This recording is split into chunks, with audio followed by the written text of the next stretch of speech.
Hey everyone, it's your girl Maddie here, aka Beaver Mosh, and today I have the pleasure of being joined by Sophie and John of Hand of Kalliach, who has a new record coming out this Friday, February 23rd, Corryvrekan off of Prosthetic Records. John, Sophie, how are we doing tonight? Thank you so much for joining me.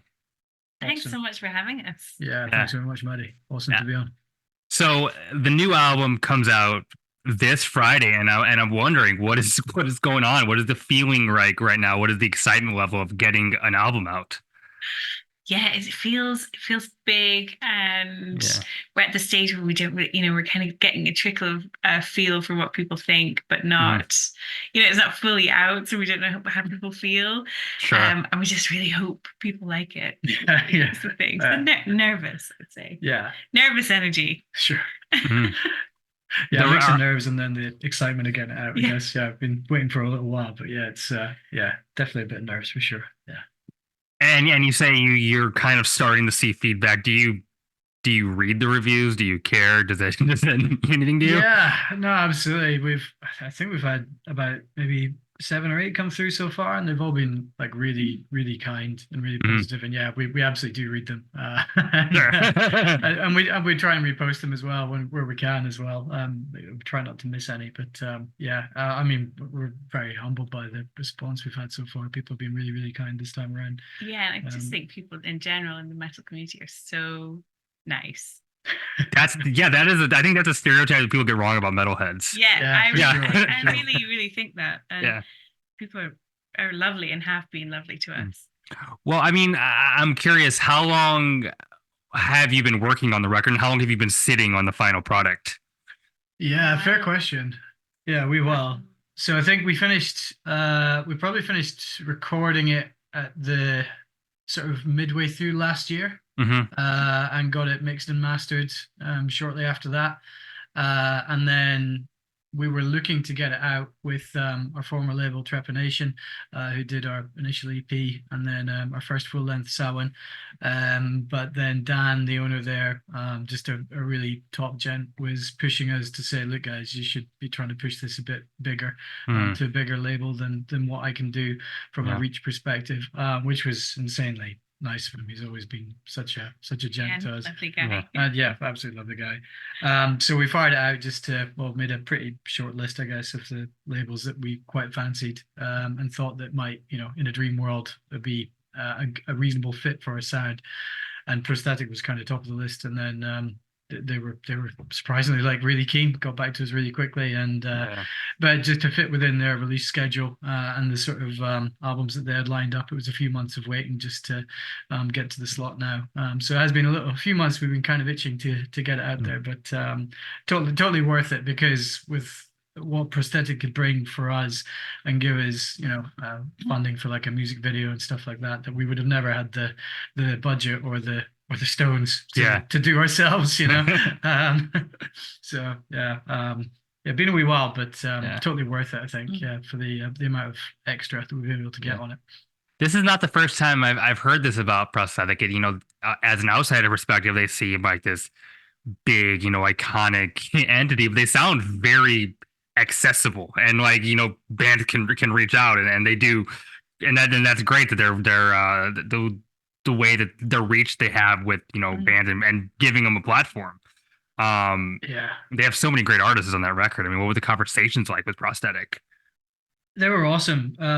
Yeah, they're so nice. Yeah, they're just a really lovely team of people. I think is it Steve we Yeah, reached so out yeah, to, Steve was the and first one we reached out to. he had Yeah, actually bought one of our very, very first CDs, Oh wow, yeah. which only I'd say 50 people. there was only 50 CDs ever Yeah, there's made, only 50 and people we still got who like a in the couple world upstairs. So who yeah, have them.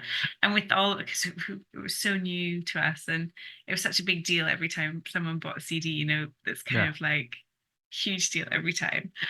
And we were doing little handwritten notes, and he was like, we had a call with him. He was like, "Oh, I have your Yeah. Every little handwritten note from your Very first CD, CD. because we didn't realize that we were sending a CD out to the A&R guy for Prosthetic, Absolutely no who'd been idea. following us the whole time. And it's held on to it, which is awesome. Yeah, Yeah, absolutely. that's so He'd been following us all the way through Samhain as well, and was like, "Yeah, I really loved your sound. Been following the whole time." And so he said, "Look, thanks very much for sending it on. We do things by a bit of a committee here. I've got to go around the label owners and got to go around the other PR people, and make sure they're all cool." But he came back to us like later that day, being like, "Yeah, look, everyone loves it. Everyone's on board." And we were like, "What, really?" That's amazing. Yeah. And it was done and dusted, like all signed and sealed within like a week or two, wasn't it? It was just crazy, like just so fast, and so nice. And they have been, as Soph says, like just really, really nice people the whole way through. Becky and then Will have just been fantastic on the PR side. Yeah. Steve's just been fantastic on the getting all the admin sorted, which took us so long and so much effort to kind of do amateurishly ourselves for our previous releases. And it's just like, boom, it's just a very slick operation, isn't it? I know. So as someone I am pretty familiar with the bands on Prosthetics roster, and I think you bring a sound that's not like typically their kind of catalog, which I think is cool. And I think so. Your music has been tagged as folk metal. These are the metal archives. It's kind of what like the press materials say. And when I listen to the record, those elements are definitely there. But I personally find that those are accent marks on primarily a melodic death metal album. And Absolutely. I'm kind of wondering if you agree with that. And I guess is there was an equation you went into this? Like, I want to pull this amount of this influence and this amount of the metal and put it together and make like a chemistry thing, or did it just kind of what came out came out? Yeah, I think you're absolutely bang on. I think it's very much more anchored in the melodeath side of things with, and I think the way you said it was perfect with the accents of folk metal over it. That's really exactly it. And I think a couple of folk have picked up on that in a similar sort of vein, in that unlike normal folk metal, which usually has, or more traditional folk metal, which might have your more traditional instrumentation up front, your didgeridoos and bagpipes and fiddles and whatever else you might want at the forefront, with the metal kind of taking the back seat. It's the other way around for us. So we still will mix in a bit of those traditional elements, but very much it's mostly the melodies and the scales and the rhythms from folk music, but all just on the lead guitar rather than actually making the whole track, which, as you absolutely rightly say, is very much more of a heavy melodeath sort of bass, with that sprinkling over the top of sort of folk elements. Metal Archives must have listened to our first EP and went folk metal, and I think once they've made a call on something, it's like so that's not shifted. But I think most reviewers now are kind of badging us more as melodeath / folk, which we're absolutely on board with. Like, exactly as you say, it would probably be melodeath first with the folk secondary. I think that's probably fair. Yeah, and I think that's probably important to maybe emphasize, at least like that's my job as a music journalist, like, because maybe listeners are not keen on the folk metal they have heard in the past, but this is not that. So if they are more into death metal, I think they're still going to be able to enjoy this. There's a lot for them. Awesome. I think that was one of the challenges we had sort of starting out, was we were definitely a bit too heavy for the traditional folk metal audience, and possibly a little bit too soft for maybe your, real keen death metal fans. So we were kind of in this weird valley that we didn't really think was going to get much traction, but thankfully we have found a bit of an audience anyway. So it's a weird mix for sure. Well, so talking about the folk elements, so folk, that is a very broad kind of umbrella term. A lot of music can fall under folk. So I'm kind of curious, is there a specific flavoring of folk music that you are drawing from for this project?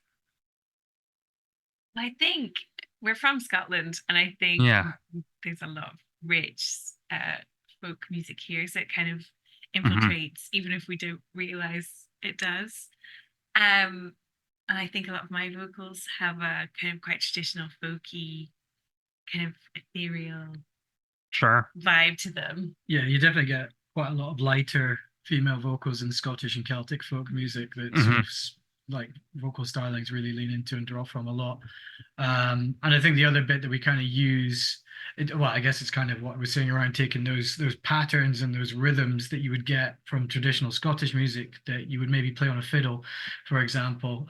So Fell Rains is the single that we dropped in advance of the album. The lead guitar riff in that is very much similar to what you might get on either a fiddle or an accordion, but just transposed off an accordion or on a fiddle onto an electric guitar with some heavy distortion to really change the whole vibe of it. Because I think, like Soph says, like there's quite a lot of energy that you get with Scottish folk music, and while some of it is very nice and very, you know, joyous and positive and major sort of scale, there is a more rapid, aggressive, sort of furious element to it, which can be fantastic to see when you see, you know, fiddlers really going nuts with it, and it can be quite quite sort of furious, really. And being able to take that energy and put it onto something even more furious of an instrument and still keep that vibe, while just adding more of a edge to it, I guess, was kind of what we were really driving at. So, I mean, we still do a little bit of, like, you know, you'll maybe notice in the record that there's, you know, a bit of harp, there's a bit of strings, there's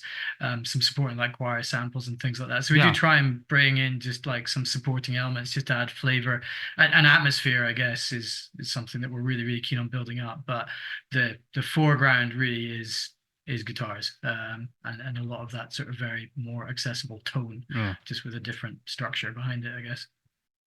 Is that difficult to like make it work to where you take something that was designed for another instrument and transpose it to a more metal instrument? I'm thinking of, like, YouTube is littered with thousands of videos of people trying to play like video game soundtracks like with a metal guitar, and it just doesn't work. It's so corny. Like, is it a difficult thing to really nail? That's so true. It is, and I think it's really hard. You're so right, and it's a huge.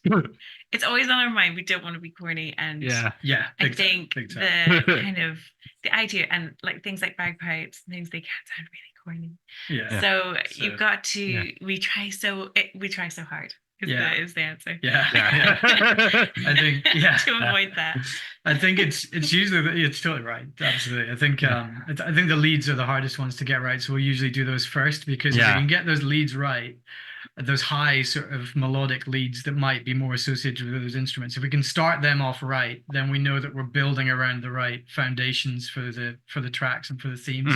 I think not every time, but most times, if we've started with what I would normally write from a guitarist perspective and just do a cool metal riff, and I'm like, that's a great deathy riff, but if you start from there, it just doesn't work, because you can't build those Scottishy folky high scales onto like a really gnarly, dark, evil riff, because it just doesn't work.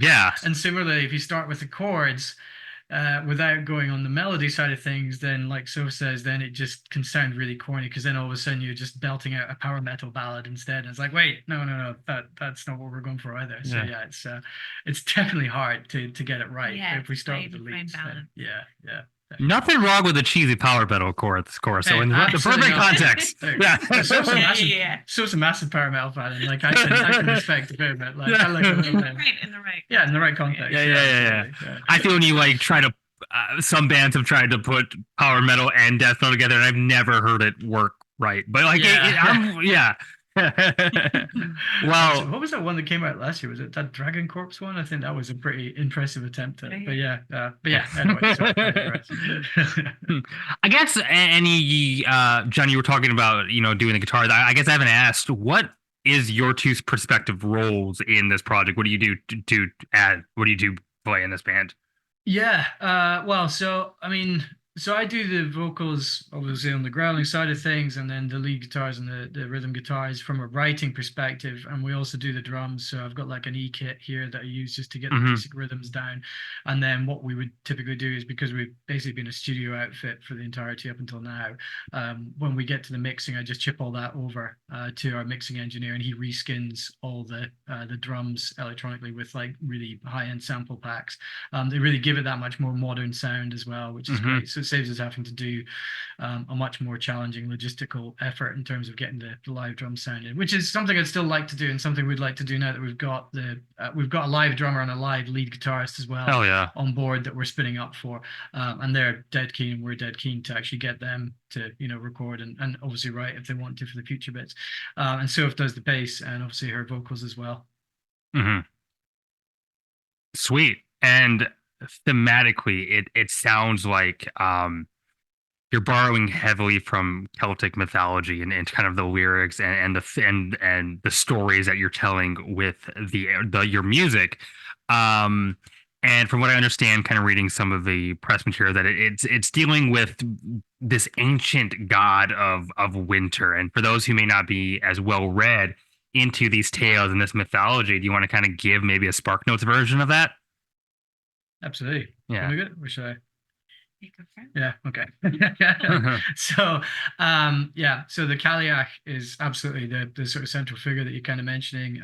Very, very ancient, sort of pre-Christian god of winter that lurked at the bottom of this whirlpool called Corryvrekan, hence the name of the album. It's a real whirlpool. It's the third biggest whirlpool in the world, and it sits off the west coast of Scotland between some of the islands there. It's absolutely massive, but much like some of the characterizations of the Kalliach figure, who is like both represented in some of the literature and the mythology and the history as being this very violent, negative, destructive force, but also in other aspects this very nurturing, pro-nature, animal protecting sort of creator deity in some ways. That's the kind of duality that we really liked and identified with when we were coming up with the sound, I guess, to begin with, in terms of how we want to balance off our vocal stylings and some of our melodic versus our sort of deathy bits and pieces. But the mythology goes that she rises from the Corryvrekan whirlpool at the start of winter, which is Samhain, which is also the pagan precursor to Halloween. So it's very much believed that the Christians kind of adopted a lot of the existing pagan rituals to kind of smooth the transition, if you like, over to, okay, you're all Christians now. We'll still do your festivals, but we're going to call them something else. So it became Halloween, All Hallows Evening, and things like that. But that was then the start of winter, and she would then reign over the sort of 6 months until Beltane, which is like a big fire festival in Scotland, which sort of celebrates the start of summer. And when she rises out of the water, she sort of washes her cloak until it's like a really pure white, and then she throws it over the land where it lands as sort of snow, and that's the start of winter and the beginning of the dark seasons, or and Dublach, as they call December in Gaelic, which just translates to the black month, which is just so metal. Like there's so much awesome mythology that's just really dark. And we didn't really know about it growing up. And we're Scottish born and bred, and my mum's family's all from the west coast, where a lot of these tales and actual sites are situated as well. And like, it was only really when we started researching a lot of it we even found half this stuff in the first place. But it's all really dark and really metal. I'm such a nerd for that type of stuff. Like that, just hearing this makes me so giddy. Too, it's so good. And you start reading something, and then 4 hours later, you're like, oh my god, this is amazing. But I love how you describe it as kind of like synonymous with your music, because I think specifically like melodic death metal, it can do that. You're like, and I can like describe a metal like record as pretty and beautiful, and that confuses people. But like, it's almost like the brash, like ugliness accents the more harmonious aspects of it, which I think is a strength of metal music. Absolutely. I think that's why we've both been fans of melodeath as well, because I think you do get some of those, elements of real sort of technical beauty and sort of, real lighter parts that you wouldn't maybe get in more straight down the line death metal or anything like that. It's much more dynamic, and you get a lot more options. And I think we've just kind of taken that to some even further extremes, I guess, in terms of, some of the lighter bits with really sort of ethereal vocals rather than maybe the more traditional sort of symphonic female power vocals that you might get with sort of Beauty Bee style vocals, which I think is, it is working, but it's definitely a different sort of flavor. Not to say that we've, doing something that nobody else has done. I think like Fallujah have done that really well with the tech death side of things, and then some of their ethereal stuff. And Sojourner have done similar sort of bits and pieces as well. I think about some of those like classic Insomnium records where there are very, very heavy sections, but then you get those clean vocals or those very, very gorgeous, meant to be gorgeous sounding guitar leads. And if those heavy sections weren't in those tracks, those more harmonious sections would just kind of wouldn't be impactful because they're paralleled with the heaviness. It just is so effective. Yeah. Absolutely. I think it was some of the first feedback we ever got was like, there's some really cool off our EP, or really experimental sort of homemade EP that we started off with, Shape Beyond, was it's really cool, but there's some flavors of dynamics in there where they are kind of building on it. But it would be awesome if they could do more of it. And we really took that to heart to be like, okay, let's see if we can do that even more. And exactly as you say, try and build that much more difference, because the more difference you have in the track, the more you really get a reference point, I guess, for where the heavy bits are and where the lighter bits are. And the lighter and the heavier you can go with those, the more that difference will stand out compared to just a track that's just all the way through, which is still great, of course. And I love tracks are but context, how we talk about power metal, context. Absolutely. I mean, there's an insect warfare poster, like I like that. There we go. Case in point. Now, I love asking bands like yourself who have the experience of both working with like a more independent, smaller label, and now working with, a label with broad reach and distribution. And like, what in your experiences are the big differences? What are the advantages of both? I think being signed to Toll feels incredible because we did a lot of it ourselves for such a long time. So I think I think both feel we feel really grateful to have had opportunities with both. I think the reach that we have with Prosthetic, and just that they push us to do the video, to do the photos, to they line up amazing interviews like this. Like, it's just it's next level. It's just and we feel like we're really we're really coming on and learning so much and being pushed a lot more. Yeah, absolutely. I think Dan was fantastic on the trepanation side of things, but he was effectively still relying on because he's a one-man band and he's got a job, and he's also got another band he's looking after as well. So I don't know how he does it. I don't know how he does it either. The whole thing is like nurturing small bands that are really underground that don't have the opportunity, and then kind of giving them a platform, space to grow, space to grow, and that is amazing. I'd love to do that. Yeah, absolutely. But I mean, I think a lot of the stuff we were doing with them was still very much, we would still have to do like the design and the layout for the CDs, for example. So you'd get all the sort of really admin side of things back that you'd have to do yourself. So you get your grid layout that you've got to like make all your artwork fit in. You've got to make sure the spine fits on the spine space and all this sort of stuff.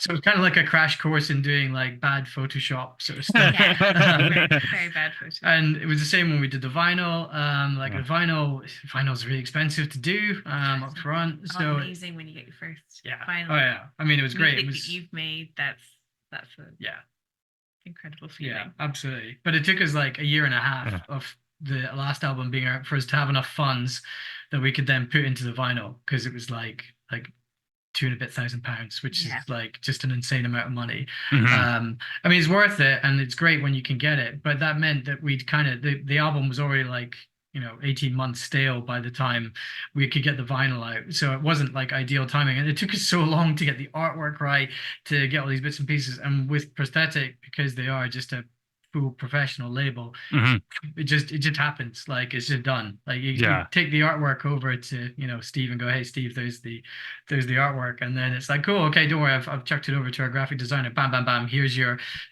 LP cover, here's your taped cover, here's your CD cover, how you like, and all that. We're like, that's awesome. I've also heard this too, all the small little admin things that music fans who are just kind of the consumers don't really realize go into it. And I think bands don't realize go into it until they have to like do it. That's it. Absolutely. There's so much admin goes on. And then as a result, when you do get that support from like an established label that's just got it all lined up, you really appreciate it that much more. I mean, I've heard a lot of stories of people going into, medium or even big size label contracts with really misaligned expectations around what you're actually getting for it, and thinking that they're going to make a huge ton of money, and that they're going to be able to, just retire and just do, do the band stuff. And it's just, it's just not like that. Certainly not anymore, right? Not in the digital age, for sure. No. But there is an awful lot that they do and do extremely well, that really does just make our lives a lot easier, and allows our music to get to places that we would have just never been able to get it to ourselves. I mean, well, I think an advantage too is that like now like people like me who are like very deep into the metal sphere see Prosthetic. It's a very recognizable tag. Oh, okay, I'm gonna listen to this because I know I trust that label. So yeah, absolutely. That's You've just got you've got the platform. Yeah. You've got that established brand that people trust is actually going to be giving some level of like quality bar. You're never going to listen to something to Prosthetic. It's going to be, even if it's not in your taste in your particular genre, it's going to be up to a bar. And I think that's why we were still so stunned to get the signing. Yeah. Well, Hand of Kalliach, we are kind of running out of time here, but before I let you go, I want to kind of give the floor to you for any last words or any plugs you may have. We hope you like it. Please listen to it.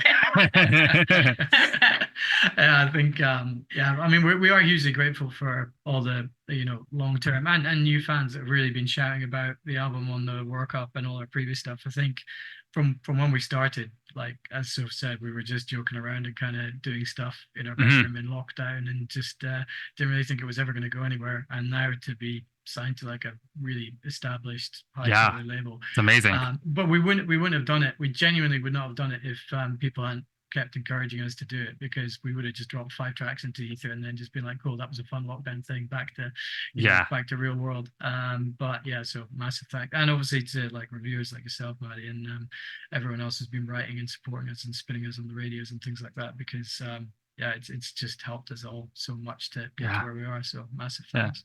Well, thank you so much for joining me. It was a pleasure chatting with you. For everyone at home, look out for the record coming out Friday off of Prosthetic Records. And you know the drill. My name is Maddie, aka Beaverbosh, and I'm signing off.